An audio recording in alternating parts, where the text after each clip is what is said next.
ចឹងពូជនេះគឺឲ្យឈ្មោះថាពូជមន់អេស៊ីបបាទអញ្ចឹងនៅក្នុងបាទកសិដ្ឋាន400គឺយើងមានការចិញ្ចឹមសត្វច្រើនប្រភេទបាទចម្រុះបាទហើយពូជនេះគឺជាពូជមន់ពងច្រើនបាទហើយពណ៌របស់វាគឺស្អាត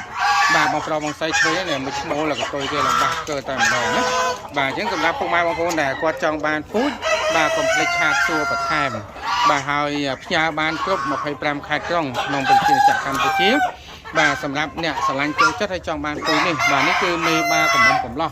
បាទយកទៅដល់ខែតែកន្លះខែចាប់បានផ្លាក់ពងបដាបដាហើយក៏មានធ្លាក់មួយដែរនៅក្នុងហ្នឹងបាទចាប់ដើមពងបានមួយហ្នឹងនេះបាទដូចមេនោះឯងគឺពងបានមួយនេះឃើញទៅពូទេធ្លាក់តិចណាបាទអញ្ចឹងសម្រាប់ពុកម៉ែបងប្អូនដែលស្រឡាញ់ហើយចង់បានពូជកុំភ្លេចឆាតសួរបន្ថែមណាបាទនៅក្នុងទ្រង់កសិដ្ឋាន400គឺមានពូជច្រើនប្រភេទបាទបងប្អូនដែលស្រឡាញ់ចូលចិត្តពូជណាបាទមើលវីដេអូហើយបាទឆាតសួរបានអរគុណជួបគ្នានៅវីដេអូបន្តទៀតណាបាទ